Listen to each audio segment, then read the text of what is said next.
dan insyaallah nanti ketika beliau sudah menjelaskan hal-hal yang berhubungan dengan materi, maka akan kami angkat beberapa pertanyaan yang bisa langsung sampaikan di komen YouTube atau langsung chat via Zoom. Dan alhamdulillah beliau Kiai Haji Bahauddin sudah hadir ke majelis. Untuk mempersingkat waktu, kami langsung serahkan kepada beliau menjelaskan atau mengkaji hal-hal yang berhubungan dengan kitab Ushulul Wasatiyah. Kepada beliau kami kasih.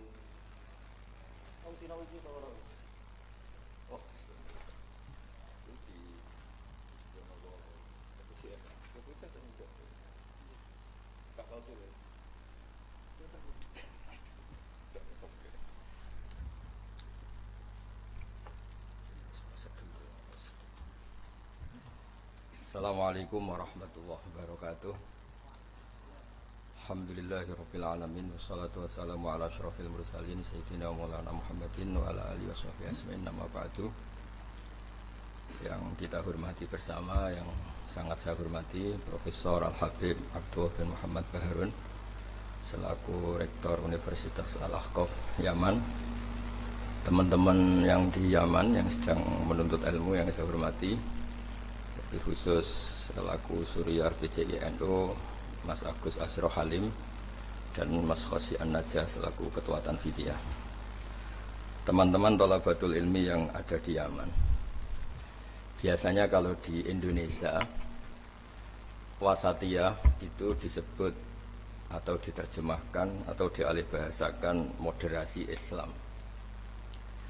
Di kamus bahasa Indonesia moderasi itu ditulis sebagai yang berkecenderungan tengah, berkecenderungan tidak ekstrim baik dalam perilaku maupun faham.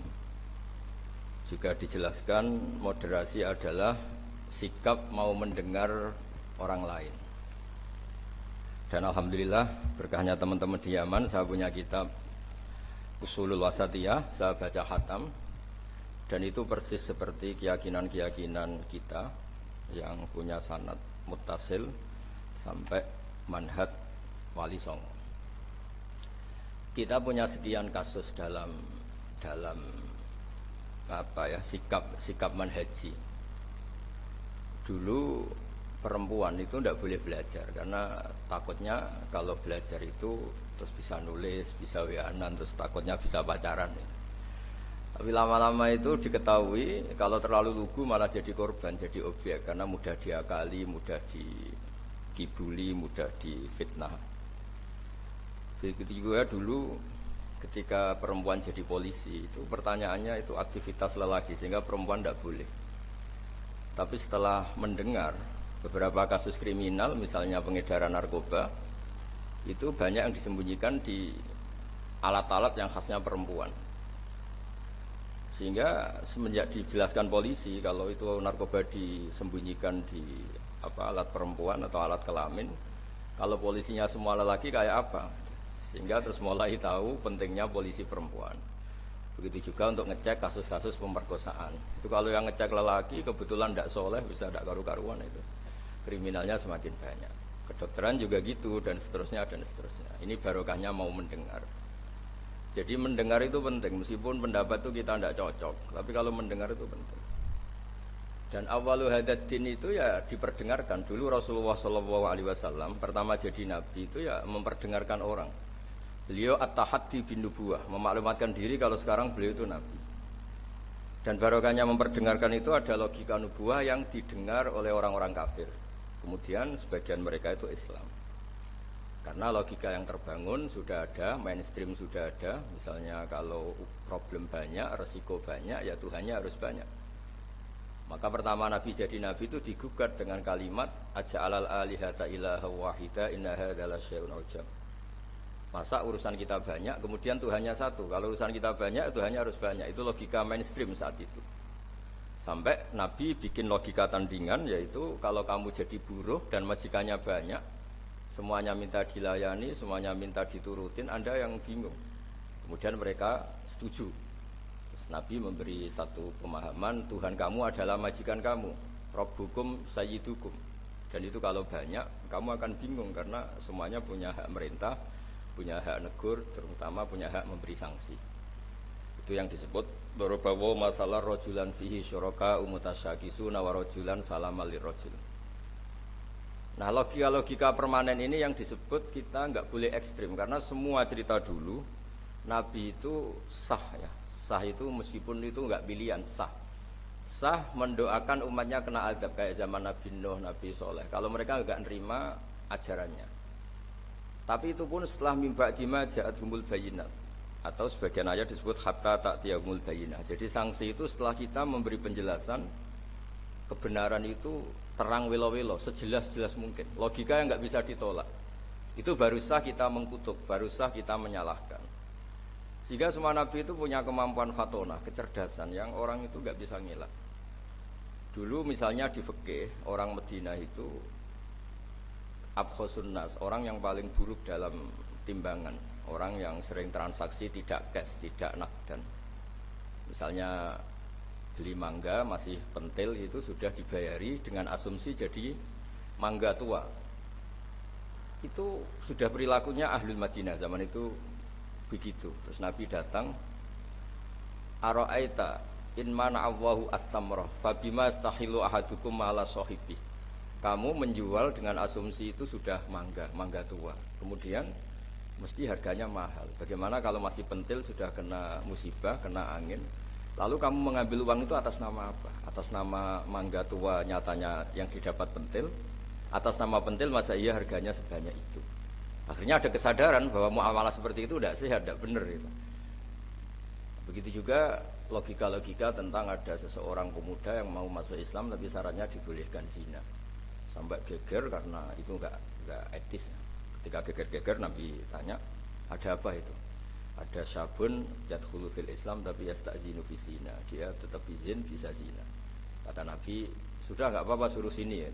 Setelah ketemu Nabi mau mengset ya, membuat logika yang luar biasa. Atau hibbuhu li bintik, kamu suka kalau punya putri kemudian jadi demenannya orang, jadi dizinain orang. Ya enggak. Kamu suka kalau perilaku itu ada di ibu kamu. Hidung-hidung belang menjadikan ibu kamu objek seks ibu itu. Hidung belang itu ya enggak terima. Atau hibbuhu li bintik, atau hibbuhu li ummik, atau hibbuhu li kholatik, li amatik. Nabi itu ngulang berkali-kali. Sampai pemuda tadi menyimpulkan betapa buruknya zina. Bagaimana kalau korban itu anak saya, ibu saya, bulik saya, budi saya, dan seterusnya. Semenjak itu kata beliau, kata pemuda tadi sama masuk Islam tanpa persyaratan boleh zina, dan zina itu abbahasya, sesuatu yang sangat buruk. Nah ini yang harus dilatih terus oleh sikap-sikap yang nyun sewu bisa disebut ekstrim, karena harusnya logika-logika Islam itu dipahami secara baik. Sehingga beberapa kali larangan-larangan manhiyat juga Allah menyebut innahu kana fahisyata wa matta wa sa'a sabila. Jadi disebut itu buruk sekali. Misalnya pembunuhan, bagaimana kalau itu anak kamu, korbannya keluarga kamu. Sadis juga gitu, bayangkan kalau itu korbannya anak kamu. Sehingga dari baca ini kitabnya Sayyid Abdul Wahab Harun, saya alhamdulillah baca, dan saya baca mungkin 2 jam khatam karena memang pola itu pola mainstream. Jadi penting membaca kitab dengan mudah dan gamblang itu penting karena itu artinya ada mindset bersama, ada pikiran bersama yang kita terimanya itu sudah sayyukhal lisyaribin, nyaman. Jadi kalau saya baca kitab itu ukurannya gampang, kalau saya baca kok nyaman gampang berarti ya sepikiran karena ya memang mindset yang sama. Dan ciri utama kebenaran itu harus dicatat sayyukhal lisyaribin. Jadi kebenaran itu harus mudah dicerna. Caranya gimana ya tadi saya ulang lagi, kita harus mau mendengar. Jadi beberapa pemahaman yang keliru dulu misalnya tidak ada penyakit menular. Kemudian ada orang Arabi yang mencoba unta yang waras dijejerkan yang kudisen, yang ternyata yang waras jadi kudisen. Sehingga mereka protes, ya Rasulullah kata engkau la adwa wala tiarota, tidak ada penyakit menular. Ini unta sembuh, unta sehat, kena unta gudikan ternyata ikut gudikan. Lalu sama Nabi dibenarkan paman adal awala, lalu yang nulari yang pertama siapa? Itu asli ya Rasulullah dari Allah. Nah, ternyata pemahaman tadi dikira penyakit nggak boleh menular, itu dicoba yang sakit dijajarkan yang sehat, tapi Nabi membenarkan. Maksud saya awal penyakit itu dari siapa? Tentu dari kehendak Allah Subhanahu wa taala. Nah, di sini akhirnya ada logika bersama bahwa untuk menghadapi sesuatu itu pentingnya mendengar. Kemudian yang terakhir, dan saya mohon nanti diskusinya tentang kitab ini, al-ghulu wa takfir. Di mana-mana itu yang namanya nabi itu ya orang kafir dijadikan sebagai muslim, orang baik juga gitu. Di mana-mana orang baik inginnya yang fasik jadi soleh, yang soleh bodoh menjadi soleh pinter, yang setengah pinter menjadi pinter banget, syukur-syukur jadi wali. Nah logika-logika itu harus permanen. Di mana-mana ya inginnya kita itu ya yang enggak baik jadikan baik. Ini bukan kebalik, yang sudah baik dikafirkan, yang sudah anggota dikeluarkan. Itu aja secara organisasi masalah kan. Jadi takfir itu sebenarnya tidak usah dalil, nggak usah dalil sudah jelas, masa yang sudah masuk dikeluarin. Yang di luar saja difasilitasi kulil ladzina kafaru iyantahu yughfar lahum ma qad salaf. Kalau kamu mau masuk Islam, fasilitasnya itu yughfar lahum ma qad salaf. Masalah-masalah kamu, dosa-dosa kamu akan diampuni. Jadi tahu-tahu orang yang min ahli la ilaha illallah karena kesalahan tertentu, entah pegang patok kuburan, entah apalah peringatan sesajen langsung dikafirkan. Ini kan jadi aneh. Padahal acaranya tahlilan. Menjadi aneh karena satu kalimat sing dakhala bihal kafiru al-islam, satu kalimat yang menjadikan orang kafir menjadi Islam. Kemudian dengan kalimat yang sama orang Islam hanya menjadi kafir hanya karena pegang patok kuburan atau karena acara-acara tahlilan yang dianggap khurafat. Ini kan jadi aneh, dengan kalimat yang sama, yang satu berstatus mengislamkan, yang satu berstatus mengkafirkan. Nah, sering mendengar gini insya Allah menjadi luar biasa. Masyhur itu dicerita di Bukhari, dan saya senang cerita itu. Ada orang syaribul khamri, mulai dulu memang muhibbinnya Kiai itu ya macam-macam. Dia itu syaribul khamri, tapi kalau nggak di masjid nggak senang. Dia sukanya di dekat-dekat masjid karena dia nggak mau jauh dari tempat orang soleh. Sehingga ketika dikhat oleh Nabi karena keseringan minum, sampai wakana yulaqabu khimaron, di Bukhari disebut orang itu panggilannya khimar. Tapi ketika sahabat mulai melaknati dia, kata Nabi la tal'anuhu fa innahu yuhibbullaha wa rasulah. Kamu jangan melaknati pemuda itu, bagaimanapun dia senang Allah dan Rasul. Itu di bab tobat, di beberapa bab di kitab Ihya dijelaskan, saya masih ingat kalimatnya. Falam yukhrijhu bil ma'siyah anil mahabbah. Nabi tidak mengeluarkan orang itu dengan salahnya dia syurbul khamri, tidak dikeluarkan dari status mahabbah. Falam yukhrijhu bil ma'siyah anil mahabbah. Karena ya maksiat itu desainer hawa nafsu, dan itu biasanya zallah itu tidak status. Tapi kalau mahabbahnya seorang mukmin pada Rasulullah itu status. Dia tahu Rasulullah itu orang benar, maka dia ingin mahabbah. Ya, karena dia punya nafsu, terus ada zallah. Jadi harus dibedakan mana status, mana zallah. Kita orang Indonesia ya loyal sama Indonesia, kita KTP Indonesia, kartu anggota keluarga ya Indonesia. Tapi jangan juga kalau zallah langsung tidak menjadi warga Indonesia. Kalau ada sanksi ya sanksi aja, tapi jangan sanksi tidak berstatus Indonesia. Sama mukmin juga gitu, kalau salah ya salah saja, tapi jangan terus berstatus tidak mukmin dan seterusnya dan seterusnya. Nah, saya mohon logika-logika ini permanen. Kemudian kita punya hujjah riwayah, punya hujjah sanad yang ditulis Habib Abdul Baharun. Karena barokahnya hujjah itu kita bisa menjelaskan kepada umat gampangnya berislam, gampangnya jadi orang baik. Saya berkali-kali cerita jadi orang baik itu gampang. Apalagi kita ini alhamdulillah senang makan, senang tidur, senang guyon, senang. Ya kalau kita jadi orang baik itu kan gampang. Artinya gampang gimana? Ketika semalaman kita guyon, anggap saja itu tarkul ma'asi, ya barokahnya guyon sama teman-teman, bakas terong bakar, bakas makan-makan. Akhirnya malam itu tidak dugem, tidak maksiat. Barokahnya tidur semalaman, ya barokahnya tarkul ma'asi kuliah. Ya udah gitu. Tapi kalau kamu jadi Islam ekstrim kan, santri kok tidur semalaman, kapan belajarnya?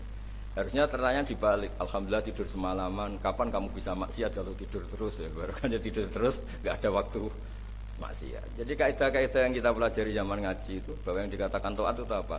Imtitsalul awamir wa istinabun nawahi, ya sudah. Barokahnya tidur itu istinabun nawahi, nawahi kuliah bahkan karena tidur tadi. Nah, barokahnya cara pandang yang mudah, sederhana, itsmamin mubakhin illa wa tahaqqaqu bihi tarku haramin ma. Fa'il zamu minas sukun tarkul qatli wa minas sukut tarkul qadzaf. Itu ada di kitab Lughul Usul. Orang itu kalau melakukan mubah, pasti saat melakukan mubah itu ada tarkul haram, tarku haramim ma, kan meninggalkan haram apa saja. Makanya perilaku kiai-kiai ya gejol-gejolkan, santri ya gejol-gejolkan. Itu bukan nilai gejol-gejolkannya, tapi istildat bil mubahat, nyaman dengan hal-hal yang dibolehkan Allah. Dan konsekuensi dari itu saat itu juga pasti tarkul ma'asi. Nah berkahnya berpikir seperti ini jadi enak gitu. Nabi juga sering ketemu anak-anak tanya, ya Umar mafa'alan Nuhair, kabar burung kamu gimana? Hal-hal seperti itu bercengkrama tapi menjadi suasana itu nyaman. Nabi ketika ditanya ayul islami khairun ya Rasulullah it'amut ta'am. Islam itu pokoknya mangan-mangan asik gitu ya sudah. Islam itu tabassum, Islam itu talqatu wajhin ceria. Jadi dengan tahu kalau itu semuanya adalah tuntunan Islam, kan termasuk wa fi buti ahadikum shadaqah, Islam itu ya kumpul sama istri gitu. Ya sudah, itu kan hal-hal keseharian yang dibutuhkan manusia dan oleh Islam dilegalkan, didukung, dan saat yang bersamaan dijamin ada ridha Allah karena di situ ada tarkul ma'asi, ada tarkul munkar. Ya, saya kira demikian, mungkin antum alamu tentang naskah-naskah beliau. Saya hanya tauti'ah ya, hanya memberi dasar bahwa ini sudah benar, naskah-naskah ini saya belajar khatam alhamdulillah. Dan saya tidak ada yang janggal sama sekali karena tadi ciri utama kebenaran itu labanan khalisan sa'ihul syaribi. Assalamualaikum warahmatullahi wabarakatuh.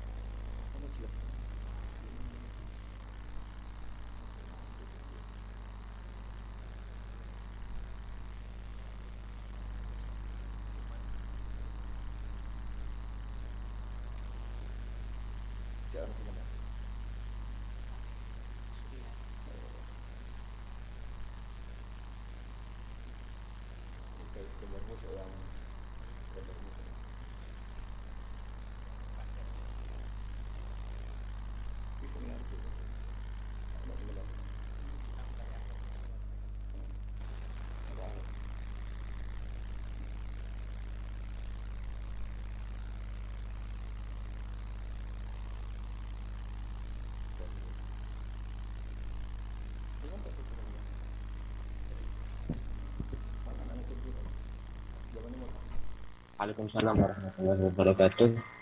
Syukran katsiran. Jazakumullahu khairan jazaa kepada Gus yang sudah menjelaskan secara jelas tentang isi.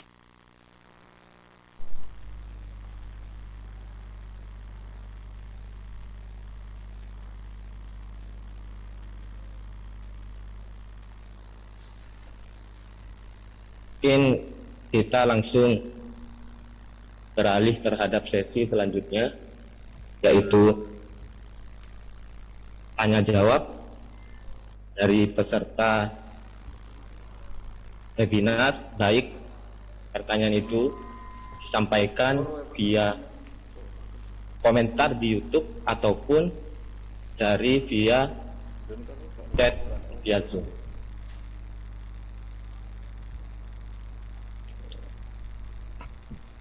Udah pertanyaannya dua aja, pinter takol. Dua aja ya.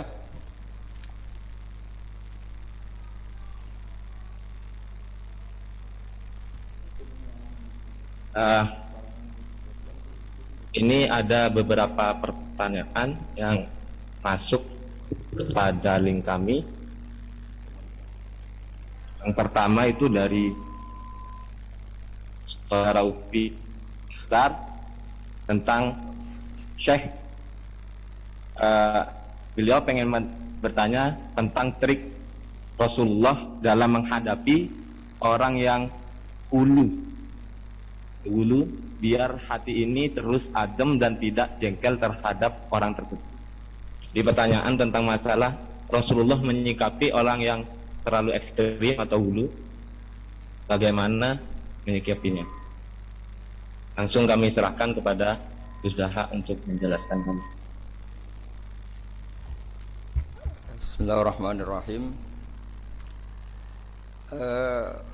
Itu banyak sekali ya cerita-cerita orang yang cara berpikir ekstrim ya, baik cara mendidik istri.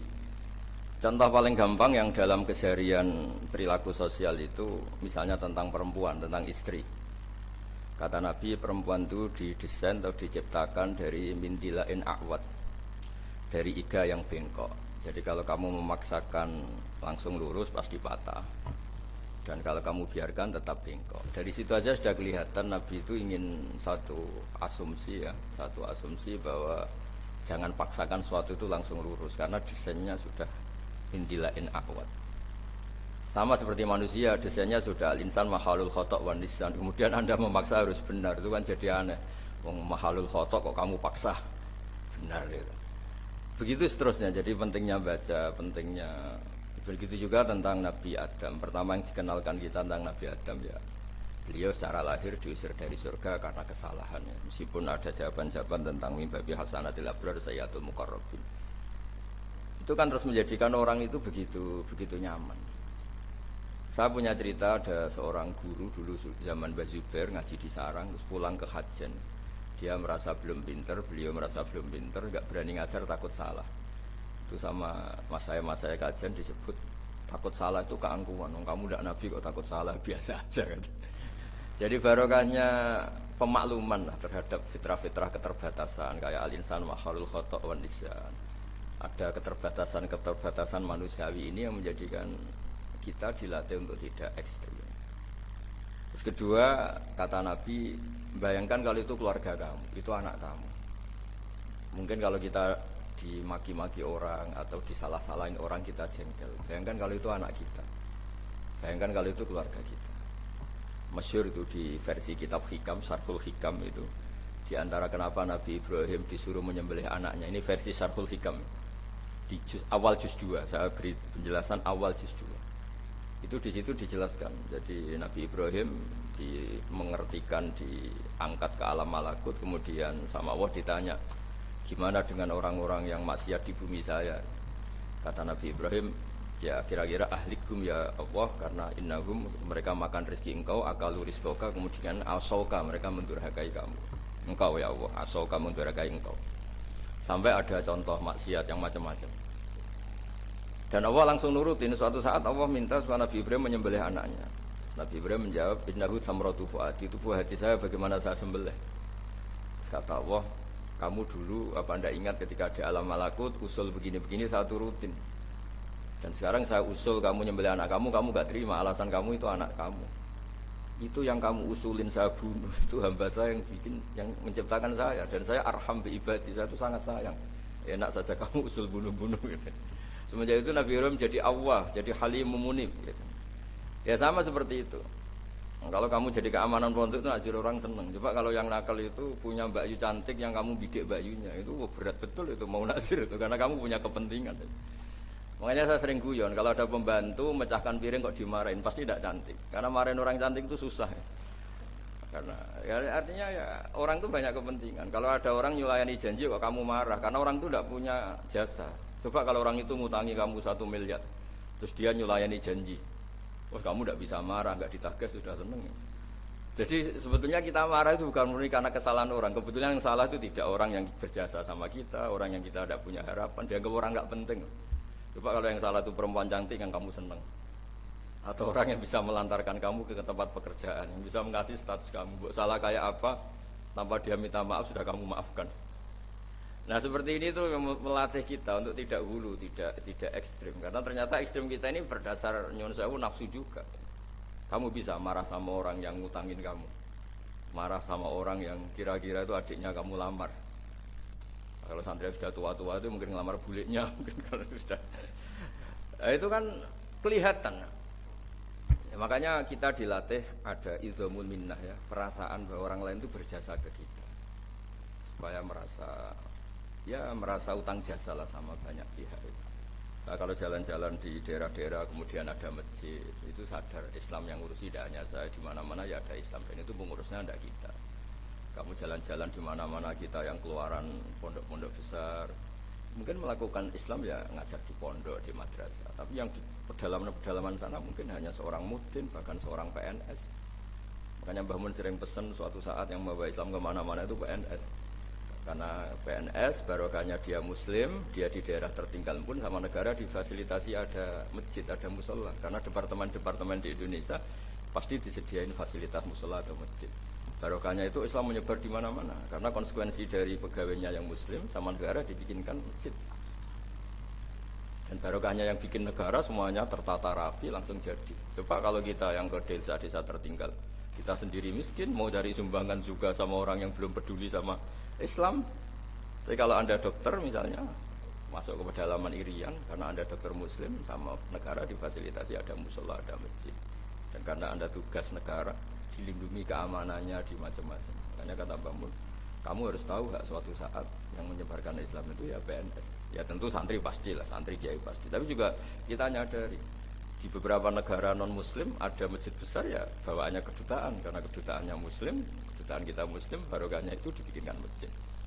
Begitu juga mahasiswa-mahasiswa akhirnya ikut punya masjid di beberapa negara Eropa, di Amerika Latin, itu barokahnya ada kedutaan muslim, misalnya Indonesia atau Arab Saudi, terus diberi fasilitas agama dan seterusnya. Dari cara mengakui orang lain itu terus berpikir ekstrem, tidak, ternyata yang kontribusi pada Islam itu banyak, yang menyebarkan Islam ke dunia itu banyak. Barokahnya itu kita tidak mudah menyalahkan orang lain, tidak merasa paling mengawal Islam, tidak merasa paling berjasa. Ya saya kira demikian. Ya masih sekali lagi ya, sudah cukup ini, sudah pinter kok tanya.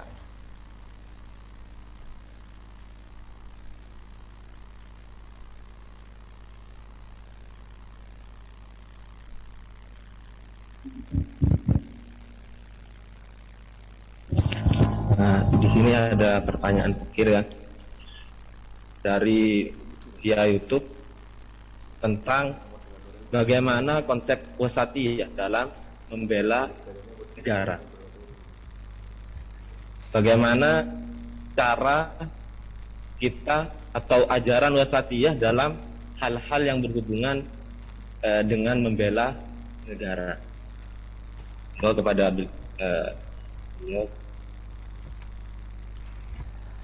Bismillahirrahmanirrahim. Kalau wasatiyah ya sampai level berbeda negara ya, beda komunitas. Sebetulnya ada membela negara. Oh, membela negara. Dalam ya. Ya, jadi pamilih dari negara tersebut.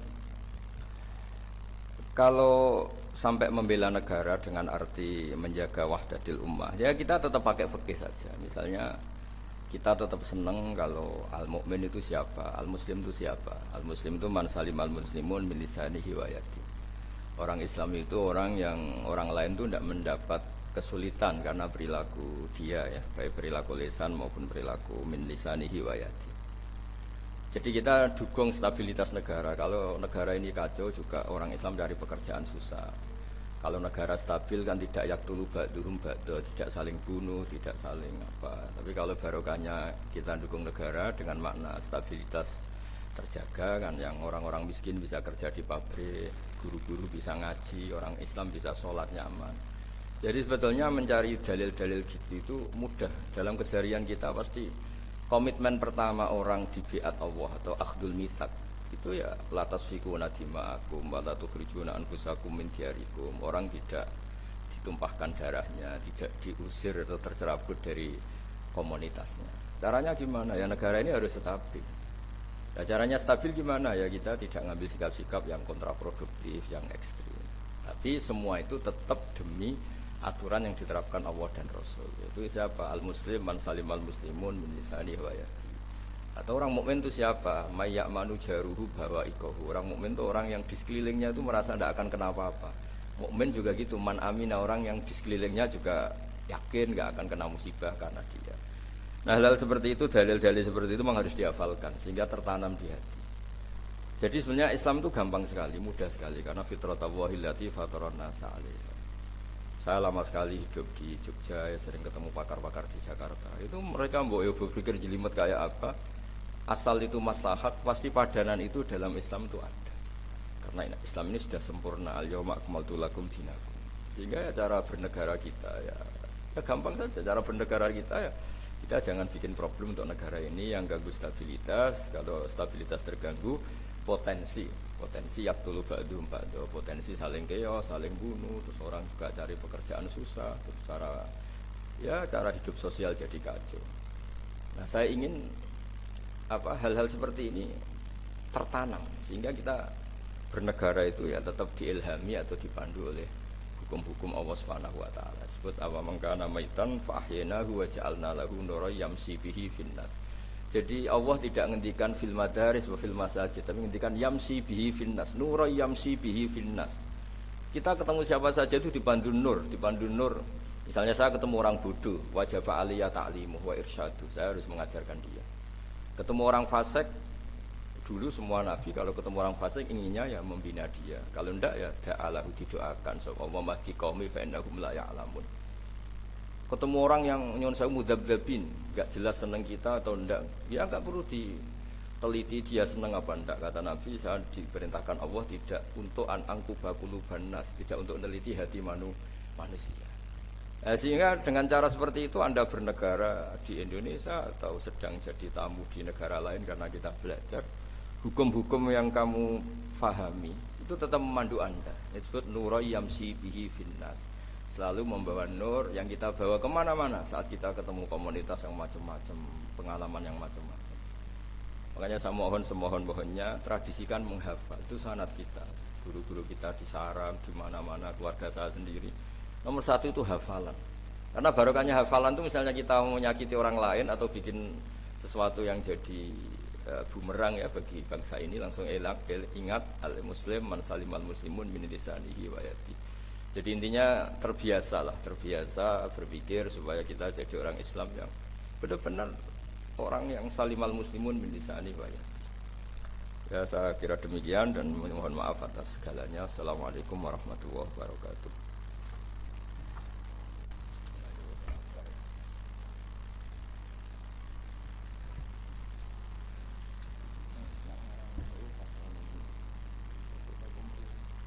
Waalaikumsalam warahmatullahi wabarakatuh.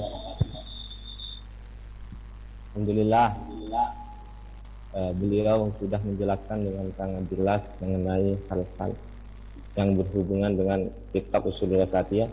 Gampangnya bahwa memang Islam itu moderasi atau sahal, sehingga ketika hal-hal yang keluar dari moderasi tersebut itu sudah keluar daripada dalil-dalil Islam atau sudah masuk ke hawa nafsu seperti yang sudah dijelaskan oleh beliau. Sebelum kita tutup acara webinar ini, kita serahkan kepada MC.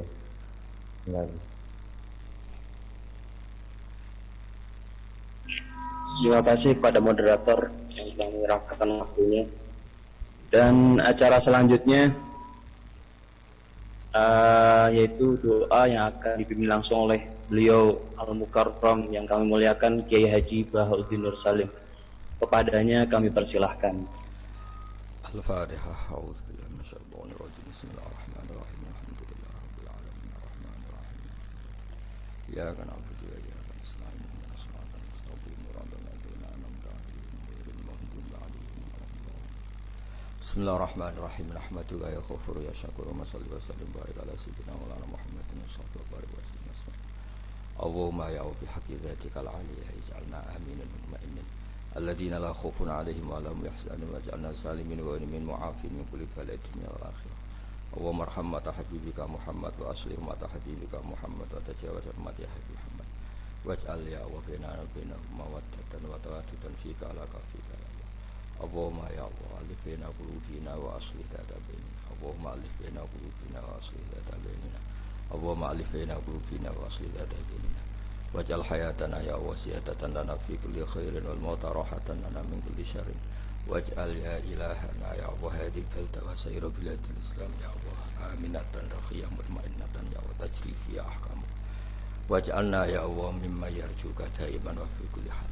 Adrikna ya Allah daiman wa fi kulli hal bi alaika wa na'maika hatta ya Allah sallamtana fi kulli harakatina wa sakatina. Wa hatta nakuna mutmainnin aminin alladzina la khaufun 'alaihim wa la hum yahzanun. Rabbana atina fid dunya hasanah wa fil akhirati hasanah wa qina adzabannar. Wa sallallahu ala sayyidina Muhammad wa ala alihi wasallam. Subhana rabbika rabbil izzati amma yasifun wa salamun alal mursalin walhamdulillahi rabbil alamin.